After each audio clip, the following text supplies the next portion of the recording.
Yes, no, maybe. I don't know. Can you repeat the question? You're not the boss of me now. You're not the boss of me now. You're not the boss of me now, and you're not so big. You're not the boss of me now. You're not the boss of me now. You're not the boss of me now, and you're not so big. Life is unfair. Hey everybody, Alex the Critic here, and welcome to yet another installment of Your Theme Song Sucks. Can't watch this. TV makes me so bored, makes me say, oh my lord, what is this garbage here? Wanna cover my eyes and plug my ears. It sucks, and that's no lie. It's about as much fun as watching paint dry. Lowers my IQ one notch, and that's the reason why I can't watch. The cartoon that I'm gonna be looking at today was recommended to me by one of the members of my Discord server, which was how I found out that it even existed in the first place, and its name is Warren Buffett's Secret Millionaires Club. Warren Buffett's Secret Millionaires Club is a children's animated educational program developed by Andy Hayward and produced by his entertainment company, A Squared Entertainment, which is nowadays known as Cartoon Studios. The show centered around a fictionalized version of real-life investor Warren Buffett, who takes a group of children under his wing and teaches them about the wonders of entrepreneurship and making sound financial investments. Man, these companies, they'll make cartoons out of anything, won't they? Now, don't get me wrong, economics definitely is a subject that we should be teaching children about. Otherwise, they'll grow up to be communists, which is the last thing that a healthy society needs. I just don't think that this show moved the needle on that issue very much, given that I'd never heard nor seen anything about it until now. Anyways, Warren Buffett's Secret Millionaires Club was originally a web series that was distributed by AOL in 2010, which lasted for 26 episodes. The series was then picked up for an additional 26 episodes by The Hub. Man, remember when The Hub was a thing? Those sure were good times.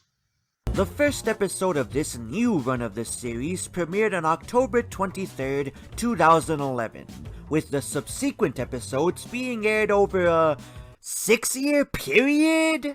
What the hell? Why did it take so long for these episodes to come out? Was there some kind of rights issue here? Was the show just not that popular to air often enough? Did these episodes really take that long to produce? Forget it. We're not here to talk about this show's distribution. We're here to talk about its theme song, which is, well, see for yourself.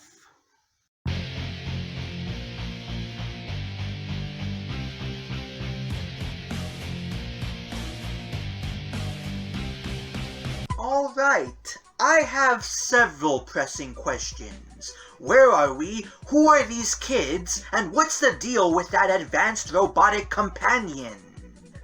I know that the producers gave us the names of our main characters via these title card-like montages where different scenes from the show are spliced together, but these snapshots tell us nothing about who they are. The only character whom we're given any sort of information about is Jones, and the only thing he's shown doing is riding a skateboard, which a new viewer wouldn't be able to draw anything from. I mean, we aren't even told what the R2-D2 ripoff's name is, unless it shares its name with the black kid, which would be a little weird. And it isn't shown doing anything other than riding a skateboard against its will, which once again tells us jack shit.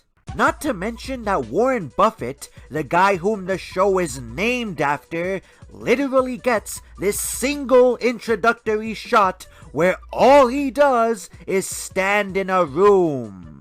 Wow, I'm really learning a lot about this character here. Oh, come on, Alex. You're only 10 seconds in. I'm sure that the rest of the theme song fills in the narrative blanks for us. Yeah, that's what I thought too. Then I actually watched the rest of the opening. I'm good friends with Warren Buffett. He's gonna teach me how to do my best, learn to invest, and have a lot of fun doing it in the Secret Millionaires Club. The Secret Millionaires. The Secret Millionaires Club. The Secret Millionaires Club. My God, it's like they just assumed that the viewer has already seen the show. So, how exactly did these 4 kids become such good friends with Warren Buffett? And how is he teaching them to be good investors? All we've seen him do is show up at their school to make bog-standard motivational speeches and take pictures of them doing what most kids their age are already doing. The only investment-related visuals we're shown are a single scene of the kids visiting a stock exchange and one photo of them running an ambiguous fundraiser. All of the other scenes are just clips from the show which are taken completely out of context, meaning that they convey next to no information about the show that would be meaningful to newcomers. Why is Jones grinding his skateboard on this giant globe? Why is Elena holding up this trophy? And where is she holding up this trophy even? Why is Radley fighting with the gang's robot? Your guess is as good as mine. By the way, isn't this a secret Millionaires Club? How secret can this thing be if they're publicly hanging out with Warren Buffett and bragging about how close they are with him? And God, these lyrics are just so juvenile. I'm good friends with Warren Buffett. He's gonna teach me how to do my best, learn to invest, and have a lot of fun doing it. These nursery school-ass rhymes are reminding me of the lyrics to Pixel Pinky, and now that I think about it, the animation styles are similar too. Are we sure that the people who made Pixel Pinky didn't also make this show? If they did, that would explain why this theme song is so terrible. Now, simplistic lyrics are not in and of themselves a bad thing. However, if those lyrics fail to relay anything useful about the premise of your show to your audience, then they become a bad thing. We're now about halfway through this opening, and we still don't know who these kids are, why Warren Buffett has chosen to take them under his wing, how he's teaching them about being good investors, or how this secret club of theirs functions. The lyrics to your show's openings, if you're going to have them, should answer questions, not raise them. But if you are going to have an opening whose lyrics are vague and simplistic, the very least you could do is hire a good singer who can put some real emotion into those words, instead of what we got here. I'm good friends with Warren Buffett. He's gonna teach me how to do my best, learn to invest, and have a lot of fun doing it. You really can't sound more flat and monotone than that. This singing is so half-assed that I could probably stage a halfway decent performance of this song, and I have the worst singing voice on YouTube. Alright, that's it. Who in the fuck was responsible for this opening? Well, according to Wikipedia, the man responsible for this composition was Ron Wasserman? But this guy has a long career of composing kick-ass metal themes for other children's shows. He was responsible for the original Power Rangers theme and the theme for the X-Men animated series from the 90s. What the hell happened here? Alright, To be fair, the actual instrumentation of the song isn't half bad, so it's not like he completely threw in the towel here. But why couldn't he have just put as much effort into the rest of the song? Could he really not have found a better person to sing this song? Was he on a tight schedule that forced him to just cobble together whatever he could? It just boggles the mind. And you want to know what the kicker is? It's about to get so much worse. The best investment you can make is an investment in yourself. I guess the animators decided to phone it in by replacing the meaningless, out-of-context shots ripped straight from the show with equally meaningless establishing shots of various landmarks from across the globe. Does the secret Millionaires Club regularly send its members to other countries to learn about foreign economies? Why do they need to learn about foreign economies? If I didn't know any better, I'd guess that Warren Buffett just wanted an excuse to go on vacation that he could write off on his taxes. I mean, how else does any of this tie into the quote he just gave?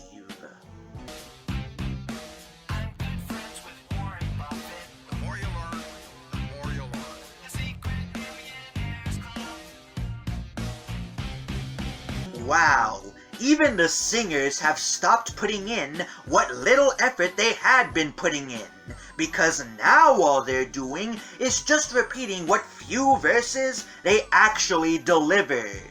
What, did the producers only pay them for like an hour's worth of their time? About the only thing I do enjoy about this theme song is how they make Warren Buffett's lines sound like they're coming off the phone.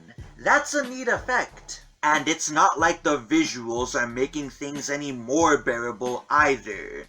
They mostly consist of snapshots of our main characters either standing around or doing generic action poses, half of which are focused exclusively on Warren Buffett.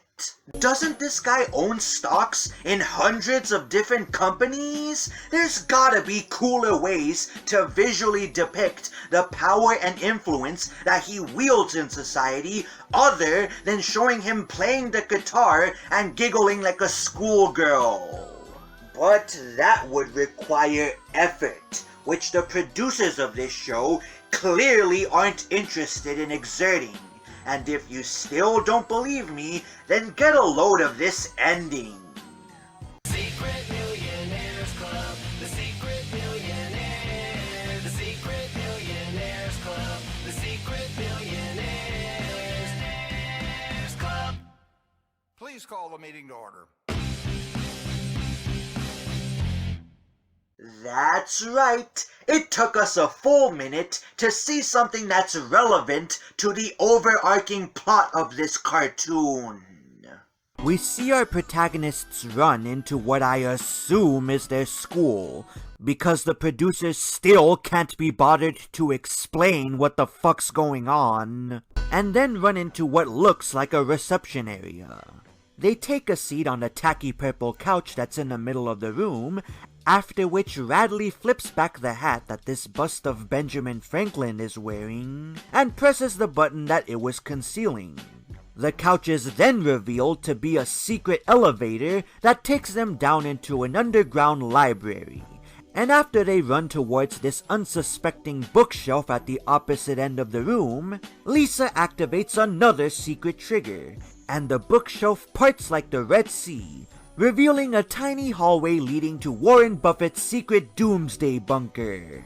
I know that this place is actually the headquarters for this dumbass club, but my headcanon is way funnier, so I'm sticking with it. Now, does this final scene make a whole lot of sense? No, not in the slightest. For one, where are these kids' parents, and why are they seemingly alright with them going off on international adventures with this weirdo billionaire?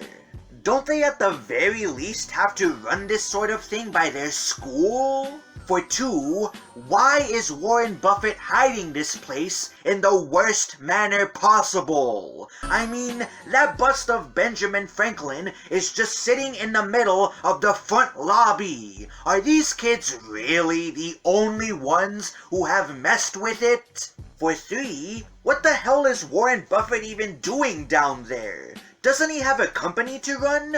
Why the hell is he wasting his time twiddling his thumbs while waiting for these stupid kids to show up?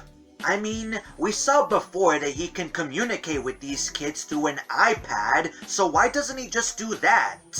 But I have to give the producers some credit for showing some details about their show's plot. Hell, even before this sequence, we got a shot of what I assume is these kids' principal handing them a check, which loosely ties into the show's themes. It's a shame then that this theme song ends with one of the worst title cards that I've ever seen.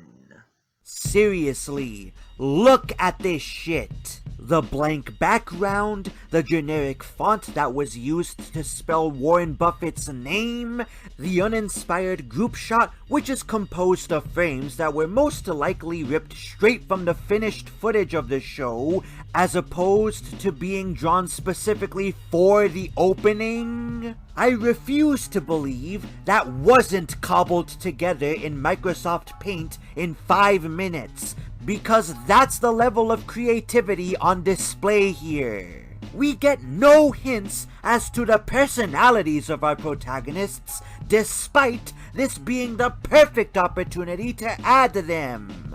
Save for Jones and Elena, who are holding a skateboard and a nondescript folder respectively. Way to make half of your cast look like blank slates, producers. For God's sake, there aren't even any visual ties to money or investing here. I could forgive this level of laziness if this show were an amateur production, but it's not. This cartoon was produced by a professional entertainment company and aired on national television. There is no excuse for this horse hockey, especially not when the original version of the theme song was actually better. Yeah, remember when I said that this was originally an AOL web series? Well, that web series had an entirely different opening. And guess what? It was miles more creative than what we got here. The original intro not only has more fluid animation with more detailed background art, but it also does a far better job of explaining to us what the premise of the show is. We actually see Warren Buffett teaching the kids about investing. And we spend way more time watching them run the various businesses that he puts them in charge of. The producers even show the kids using different modes of transport in an effort to portray how different they are. Again, this doesn't communicate much information about these characters to us. In fact, we aren't even given their names in this iteration of the opening. But at least the animation on display here is original, instead of being shots ripped straight from the show. Sure, this opening beats us over the head with who Warren Buffett is and what his role on the show is, but I'd rather be told some information than no information. Plus, this opening has far more creative visuals, such as this roller coaster that Warren and the kids ride, going down an endless spiral before turning into a line on an investment graph, and this green dollar sign being used as the screen wipe transition between scenes. Then you've got this neat shot where stacks of dollars and coins grow ever higher and higher, representing the kids' wealth accumulating as they follow Warren's advice. Even the reveal of the club's secret headquarters is far more exciting here, with these cinematic camera zooms and brilliant use of lighting establishing proper build-up for the payoff. Don't get me wrong, this version of the theme song is still pretty bad. It still doesn't explain who the hell these kids are and why Warren Buffett took them under his wing, nor does it explain how Warren is keeping this little club of theirs a secret when he's blabbing about it to the entire world. In fact, one of the ways in which Warren chose to hide the entrance to the club is actually dumber here than it was in the updated opening.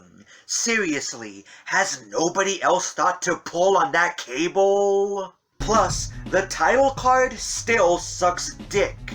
And if you're an eagle-eyed viewer of mine, you might have noticed that there's an entire fourth character in the title card that the theme song hasn't bothered to show off until now. What? Was that character just a last-second addition? I mean, what the hell? Last but not least, the actual song is written and performed in the exact same way, with the only difference being how Warren Buffett's lines sound. The best investment you can make is an investment in yourself. I'm good friends with Warren Buffett. The more you learn, the more you'll learn. The best investment you can make is an investment in yourself. I'm good friends with Warren Buffett. The more you learn, the more you'll learn. Please call the meeting to order. Please call the meeting to order. But you know what?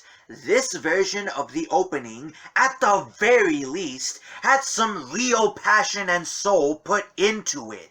You'd think with this web series getting adapted into a full-fledged TV show that the producers would have been given a high enough budget to make their opening look cooler, but they took the cheap and lazy path instead. That's all the cause that I need to declare that your theme song sucks. I'm Alex the Critic, and I'll see you guys next time.